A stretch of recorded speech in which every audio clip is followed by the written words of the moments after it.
I mean, we all like things to be perfect, right?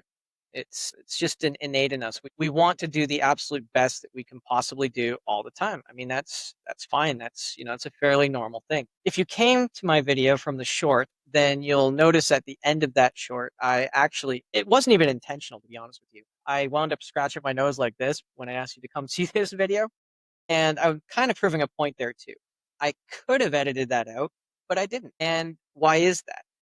Because, as I'm going to go into, done is often better than perfect, especially when you have a message to share. And when we try to rewrite or redo or re-edit or recut or whatever you want to consider doing, we often take value away, strip down our confidence, and we deny having our message or our content or our artwork out in public view. And, that could help somebody, could inspire somebody, could bring somebody joy. Look on what's the worst case scenario? You put something out that's not completely good and somebody doesn't resonate with it. And what, they poke fun at it.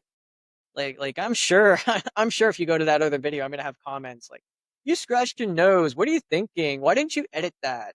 And that's okay because it's not about you or your content. It's not about me and that video I put out. It's about them and their own insecurities. And I think that is one thing that we definitely need to come to terms with when we're talking about perfectionism is that, you know, you feel that way. And there is a huge group of other people that also feel the same way about their own stuff. And it's just really it's preventing collaboration, basically, right?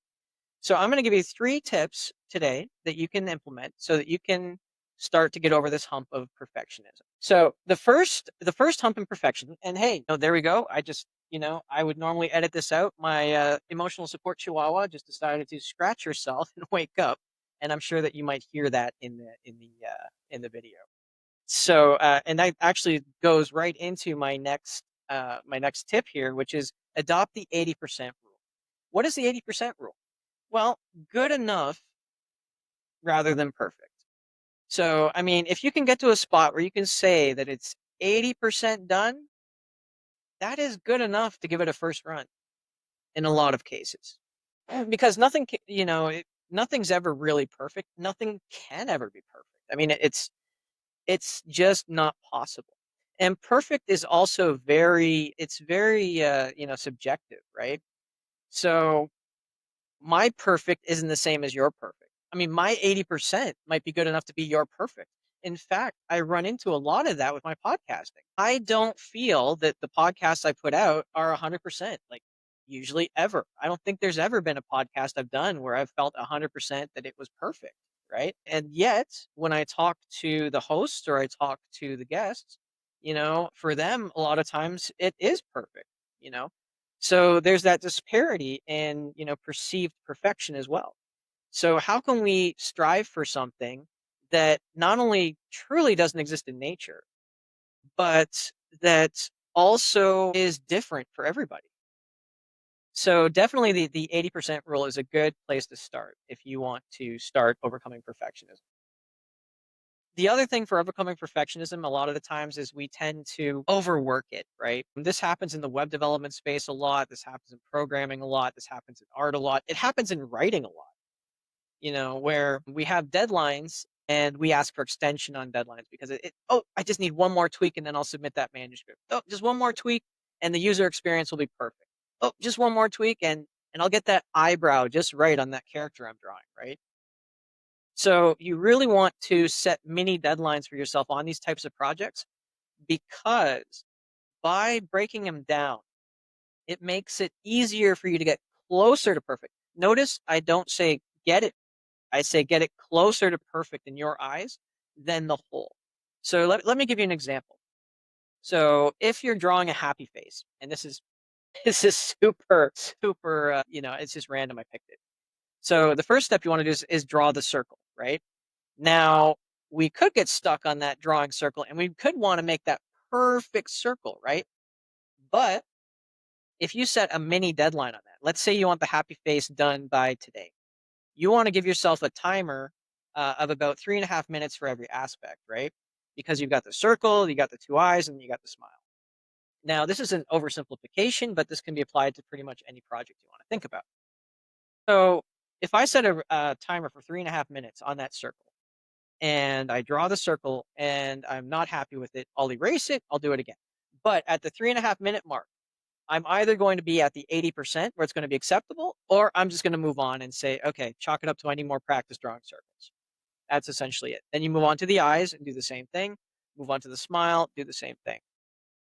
And that's how setting those mini deadlines and chunking them up can help you move forward, because you either learn to get to the 80% or you learn where you need to improve more so you can get to the 80% in those time frames. The last tip I want to leave you with today for this is celebrate imperfection, which I've been doing this entire video and my short, and that's just basically the practice of publicly sharing work that isn't flawless, to the public to build out confidence, because chances are it's not as bad as you think. We tend to focus on the negative and wait for the most negative outcomes. But when you look at anything put out online and you look at any of the comments for works of art or for, books or for anything like that, I'm not going to go into movies because movies or politics or anything like that, because we're just overly negative on those all the time. But if you really look at something that is user created, a single person was involved in creating it, then the comments more often than not over time are positive. And this is very strange, because we tend to really focus out on the negative, right? And what it is it's not only helping you, it's helping them. So not only am I helping myself by putting out that video that was imperfect and this one, which is also imperfect, I'm helping you understand that I'm okay with doing that. And so you're seeing an example. And the more that you see that example, the more that you're going to accept it for yourself as well. So by putting out stuff that isn't flawless on purpose, or that, 80% done or less than 80%, then sure, you might get some feedback. But again, it's a learning experience, right? And secondly, you're also teaching other people that this is okay to do. And by that, you are furthering humanity. There's definitely nothing wrong with that. If you like this video, give it a thumbs up. Let me know in the comments if, which of these points resonated with you. Maybe none of them resonated with you. Whatever you want to comment it on, and we'll start a discussion around perfectionism. And I'll see you again in the next video.